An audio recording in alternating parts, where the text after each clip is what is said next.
like we're getting ready to bring the jet.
You leave them there for a long period of time. So we put them down like that so they're in their natural state. Before we start anything, you'll see the guys about 20 minutes. Rotate them up, then we'll start starting it. Oh, that's cool. So you're going to start them up in about 20 minutes? Cool. Hydraulic. Great. Yeah. Everything that hydraulic system on this machine is what they had a lot of problems with. 5,000 PSI. Realistically, we're doing stuff that's perfectly done. One of the bad things about sometimes is that the airflow of the guys blows everything up.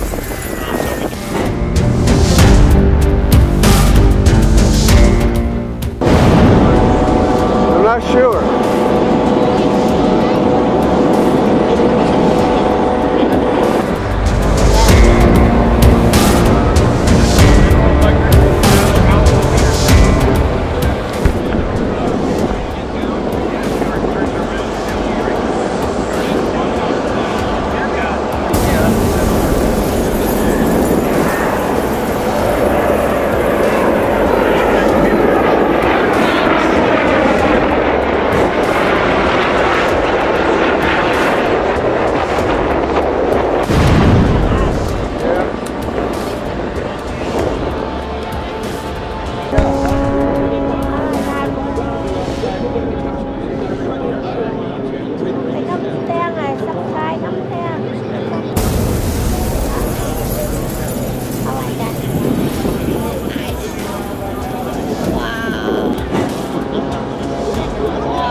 Salute. She's going to head back to LaPorte.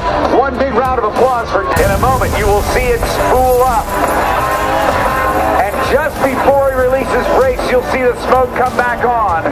It's almost time for the high-speed run of Shockwave. Here we go, and he's off. And chasing him is Debbie Reen Harvey.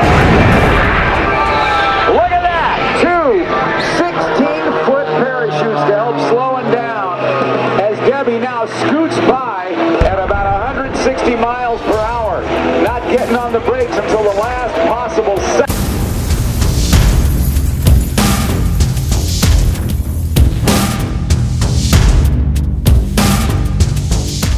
Down the runway as well. How about joining me in a big Houston round of applause for Chris Darnell in Shockwave.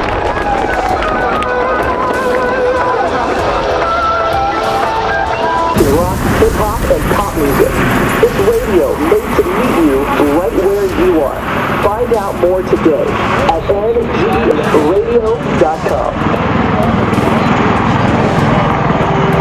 Out in front of you right now, ladies and gentlemen, is a very unique aircraft.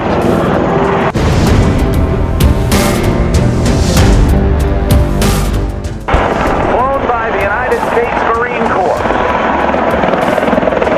and other American military services as well. This one, Dragons. Aboard the aircraft today, Captain Ben Steed from Amarillo, Texas. Captain Steve Ritter from Lafayette, Louisiana.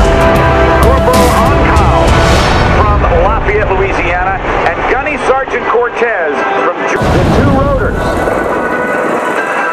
are powered by 6,000 shaft horsepower turboprop engines, jet engines that turn those rotors and generate that massive horsepower that gives the Osprey about 15,000 pounds. Debbie Reen Harvey coming by, give her a wave. Watch as the pilot uses the left foot pedal to do what is known as a pedal turn. It changes the angle of the blades in the rotors so that it can turn just like a helicopter would. Coming up through the floorboard, the pilot has a joystick and helicopter bum wheel on that power lever. He pushes forward now on the cyclic stick. Forward on the power lever. And then, let's see if he's going to land or if he's going to take off and slowly back. There is a massive amount of computer work that allows the Osprey to perform so ably. The pilot's thumb pushes that thumb wheel forward several clicks. It will be in positional flight. The rotors are 38 feet in diameter, so they can't be rotated all the way down.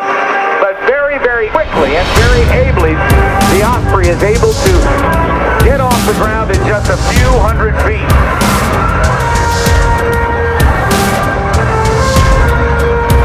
The V22 Osprey is going to be replacing the CH-46 helicopter from Boeing. The cells moved by that thumb wheel in the pilot's left hand. The V22 Osprey can reach speeds of nearly 300 miles per hour.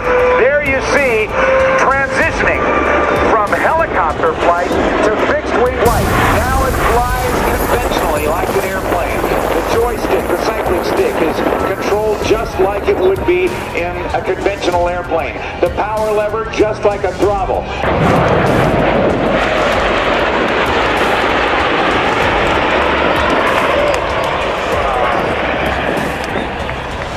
The Osprey first.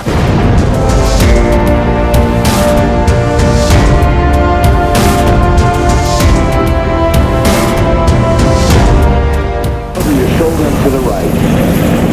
The Marine Corps Air Station Miramar in San Diego, California. Baggage with the V22 Osprey.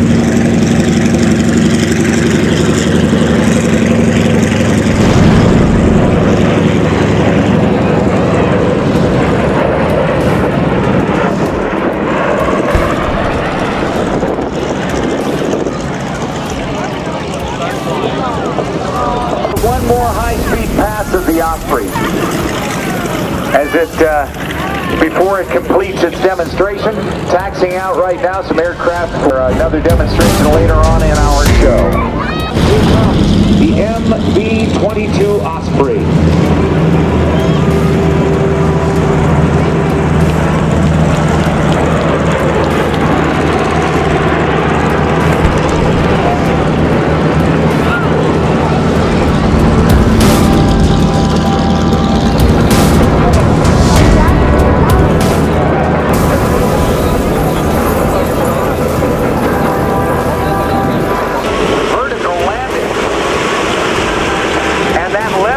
The pilot is so important that if a pilot injures his or her thumb, he or she can't fly the Osprey.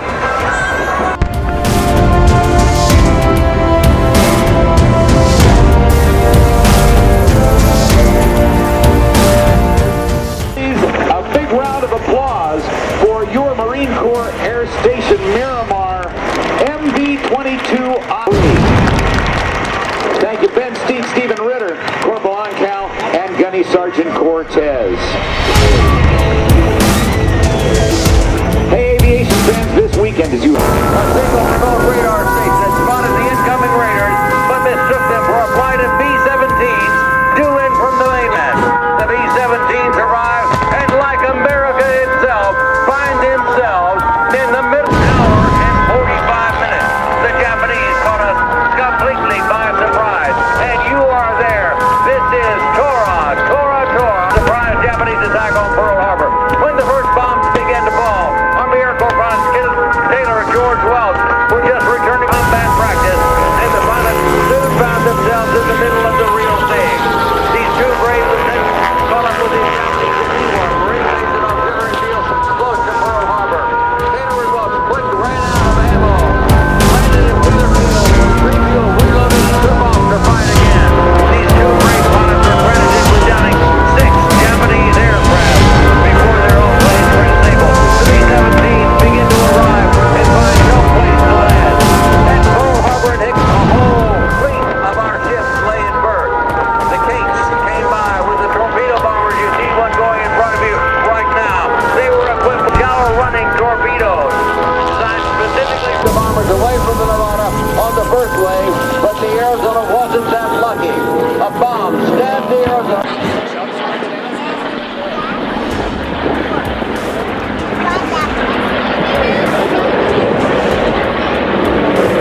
Douglas. It saw combat in 3 wars.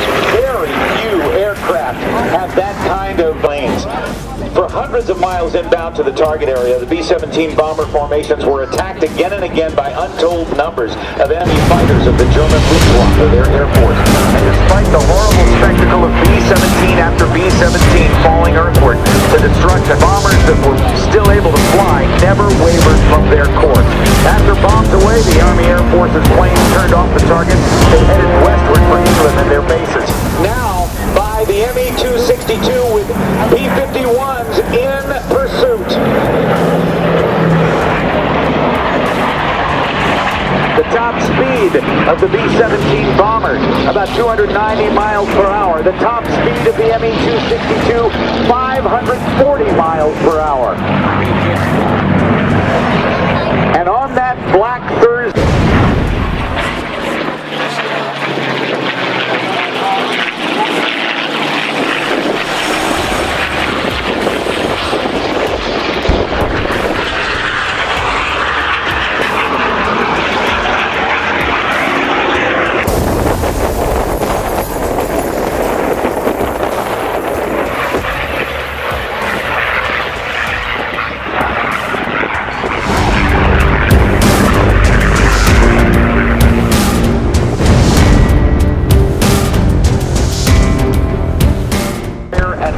Company of Akron, Ohio, yeah, Goodyear Tire and Rubber Company, actually built Corsairs.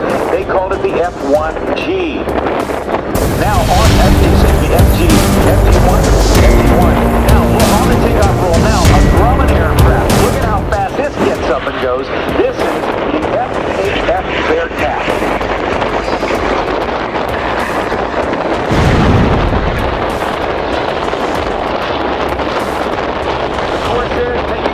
Notice the bent wing.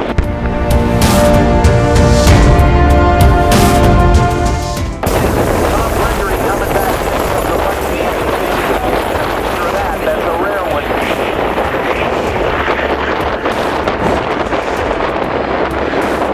Look at the Corsairs taking off. Watch also, if you can, the airplane taking off now. This is the FM2 or the F4F Wildcat. Pulling up and then crank 28, 29, 30 times to get the landing gear up. The F4F Wildcat, built by Grumman, was the last of those airplanes that had a manual landing gear. After that, they went to electric motors or hydraulics to do it. The big tail beast, owned by Ellington.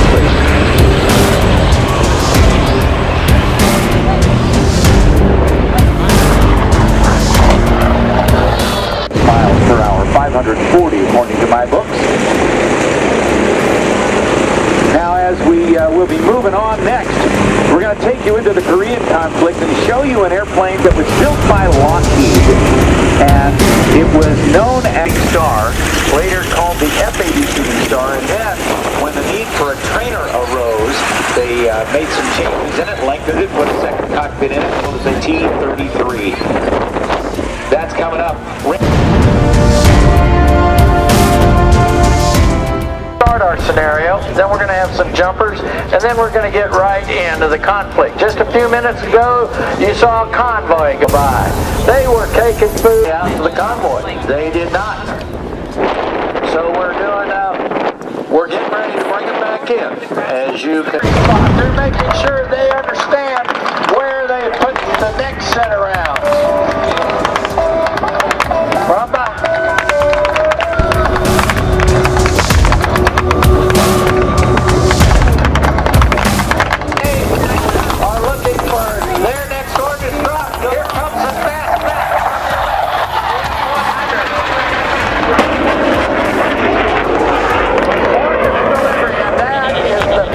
F-100 Hawk, kind of a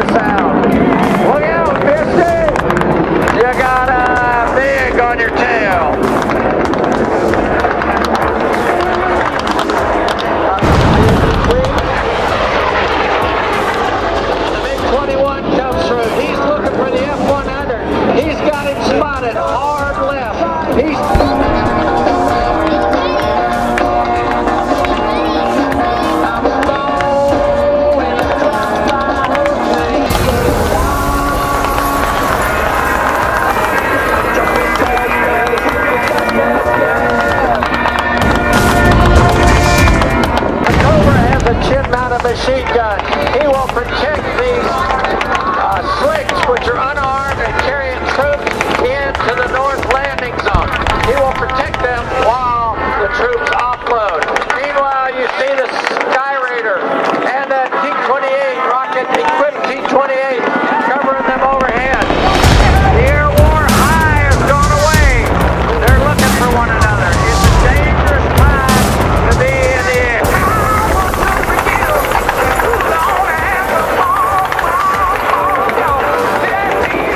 Cobra has spotted the enemy, so he wraps around.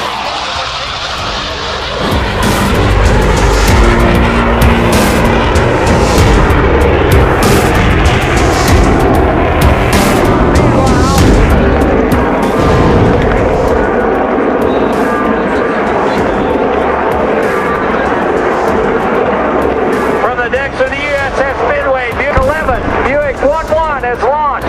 This is an A4. He's a better fighter than the F-100 is, but he's still an attack aircraft, so we still got issues. The ground fight's getting a little warmed up, so we sent the Skyraider has still got ordnance on board. The MiG-21 is up looking for the F-1.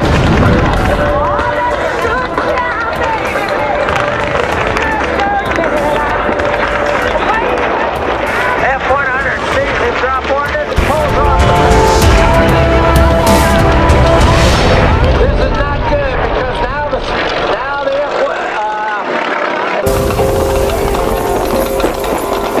Cobra circling over the reload helicopter. Hard line to the F-100 as he tries. Now, coming in fast, the fish bed.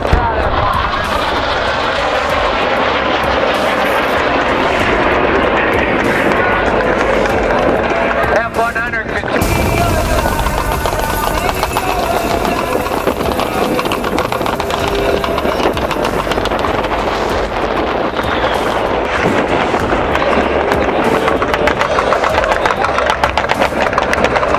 Damn it, gear down. It is an attack aircraft, but since we don't have any other support, he'll take him on. A4 is chasing the MiG-17. In the background, Rob, you hear the music of the era. Many of these songs were prevalent during the Vietnam conflict. Enemy support inbound are the Greyhounds. They've got more troops. They're going to the South Hole. You can see them coming into south. They're low. They're setting up the drop-off troops. Now we got a pincer movement going on. We're going to attack the bad guys from the left and from the right. Keep it careful.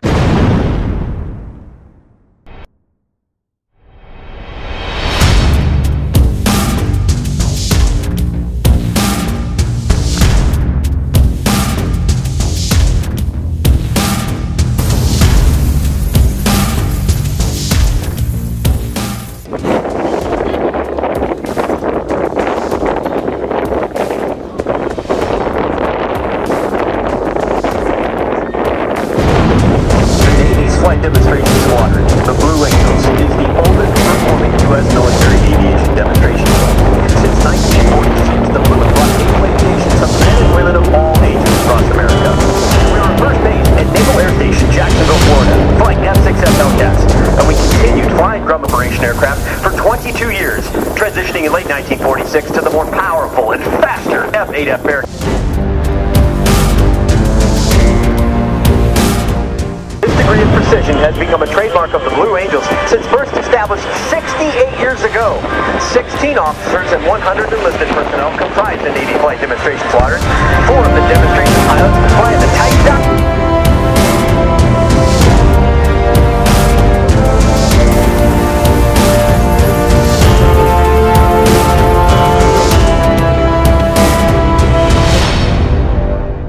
For the flight demonstration, as well as the pilot for the VIPs we normally fly at each show site.